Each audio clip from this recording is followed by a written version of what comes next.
Nous vous proposons un entretien avec sœur Éliette Thériault de Saint-Godefroy qui nous parlera de la vie de mère Élisabeth Turgeon, une pionnière de Rimouski qui a marqué notre histoire religieuse il y a 140 ans. Elle sera béatifiée le dimanche 26 avril prochain en l'église Saint-Robert-Bellarmin à Rimouski. Aujourd'hui, nous allons faire route ensemble vers la béatification de sœur Élisabeth Turgeon. Élisabeth Turgeon, elle est née le 7 février 1840 à Beaumont, près de Québec. Son père, Jean-Marc Turgeon, et sa mère, Angèle Labrec. Elle était dans une famille de 10 enfants, 8 filles et 2 garçons. Et Élisabeth était la 5e de la famille. Elle a toujours voulu étudier. Elle allait à l'école, mais à l'âge de 15 ans, ils ont subi une grande épreuve parce que leur père est décédé.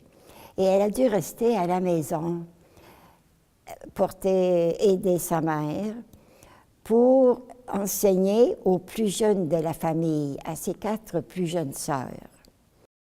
Mais elle avait toujours l'intention de poursuivre ses études.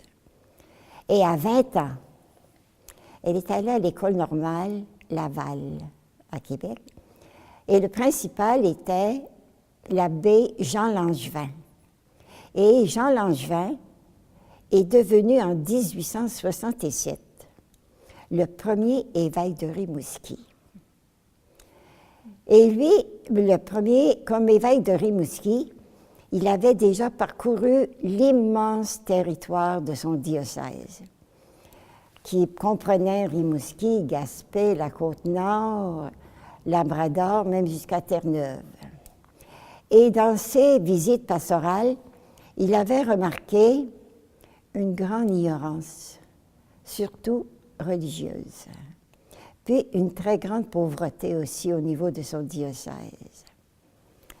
Et pour remédier à ce grave problème, il avait formé le projet de regrouper des jeunes filles qui pourraient poursuivre leurs études, former ces femmes pour ensuite aller dans les écoles les plus pauvres et où il y avait de grands besoins dans son diocèse.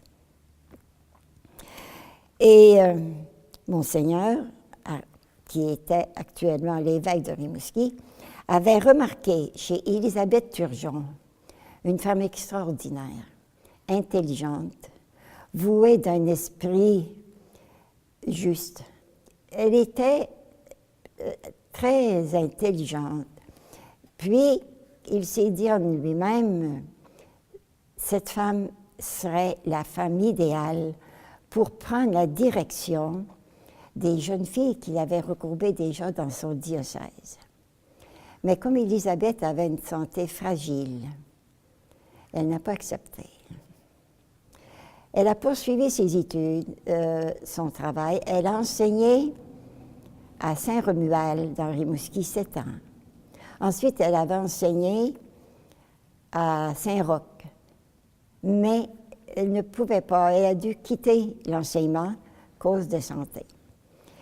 Et pour pouvoir continuer d'enseigner comme c'était en elle l'enseignement, elle avait demandé à la bonne Sainte-Anne de lui donner la santé. Puis elle avait promis que si elle revenait à la santé, nécessairement, qu'elle ouvrirait à Sainte-Anne de Beaupré une école gratuite pour rejoindre les enfants les plus pauvres.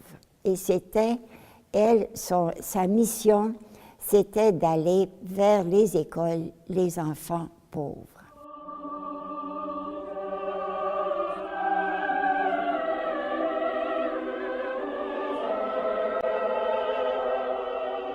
Et comme Monseigneur ne cessait par 3 fois de revenir à Élisabeth, il la suppliait de venir à Rimouski. Alors cette 3e fois, quand elle a vu que sa santé s'était améliorée, elle a répondu à Monseigneur. Et elle est arrivée à Rimouski le 3 avril 1875. Et avec le groupe de jeunes dames qui étaient déjà dans en communauté, je pourrais dire, parce que Monseigneur avait déjà donné à ce groupe le nom de Sœurs de petites écoles. Mais Élisabeth, elle, ce n'était pas seulement un regroupement laïque. Elle voulait un regroupement religieux.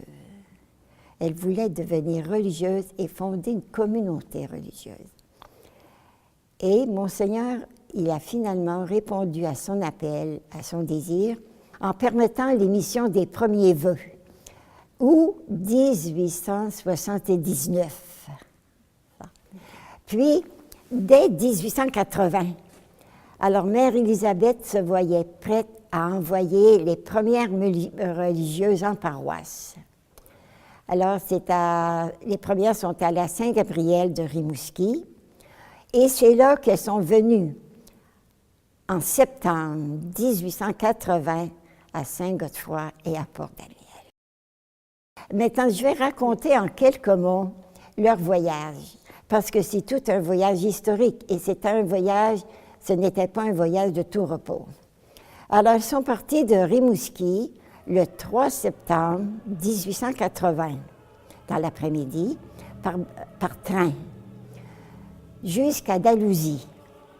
Et de Dalhousie à Passepébiac, elle prenait le bateau, le Cité Saint-Jean, un bateau très lent. Et là, à Passepébiac, il y a des voitures, comme on dit de ce temps-là, à traction animale, qui les attendaient pour Saint-Godefroy. Alors, ils sont arrivés à Saint-Godefroy le 4 septembre 1880. C'était vers les 5 heures du soir. Alors, ils étaient les 5 Mère Élisabeth qui venaient conduire ses premières missionnaires, 2 à Saint-Godefroy et 2 pour Port-Daniel. Maintenant, en réfléchissant bien, c'est que le lendemain, là, le 5, c'était dimanche. Alors, je me représente ce dimanche-là, Mère Élisabeth et les 4 premières missionnaires présentes à l'église, à la messe dominicale, avec tous les paroissiens de Saint-Godefroy. Mais c'était un événement historique puisque, après Saint-Germain de Rimouski, c'était la seule paroisse où Mère Élisabeth a pu assister à une messe dominicale avec ses premières missionnaires. Et le lendemain, 6 septembre, le lundi, Mère Élisabeth s'est rendue visiter les premiers enfants à l'école. Et on dit, une famille d'ici, de Saint-Godefroy, me disait qu'à ce moment-là, son père était là. Son père était présent parmi les enfants que Mère Élisabeth avait visités. Et dans l'après-midi, elle partait pour Port-Daniel avec conduire ses 2 autres missionnaires. Alors, c'est un voyage qui n'a pas aidé à sa santé puisque le retour a été aussi assez pénible. Elle reprenait le même voyage pour repartir. Alors ça, ce sont les premières fondations en Gaspésie. Aux demandes successives des prêtres de Saint-Godefroy, elle a répondu à son appel. Pourquoi? Parce que c'était peut-être une mission pauvre, une mission où il y avait moins d'instruction. L'instruction n'était pas...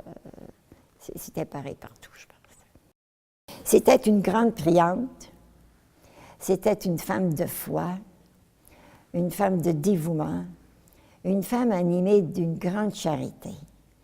Et dans l'espace de 6 ans qu'elle a vécu en communauté, elle est déjà aujourd'hui bien heureuse. La paroisse a été fondée en 1873 et les Sœurs du Saint-Rosaire sont arrivées en 1880. Alors, ce qui veut dire que, ici à Saint-Godefroy, la communauté des Sœurs de Notre-Dame-Saint-Rosaire a grandi, ou la paroisse a grandi avec les Sœurs. Les Sœurs ont vécu au milieu des gens. Puis, son désir, c'était toujours l'éducation chrétienne des enfants. Elle est décédée à l'âge de 41 ans, au mois d'août 1881. Elle n'a pas pu réaliser son rêve de revenir à Saint-Godefroy, en Gaspésie. Et dans l'une de ses homélies, le regretté Monseigneur Fournier et l'archevêque de Rimouski, décédé en décembre, disait d'Élisabeth. Élisabeth Turgeon a été un prophète dans ses actions, dans ses paroles et ses écrits. Pour Élisabeth, alors c'est une première étape importante, a été franchie en 2013. Le pape François reconnaît Élisabeth Turgeon vénérable. Elle peut être béatifiée, car un miracle qui lui est attribué a été reconnu le 17 septembre 2014. Et le bénéficiaire, c'est un monsieur Michel Boucher de Trois-Pistoles. En 1991, les médecins lui ont diagnostiqué un cancer rare et incurable.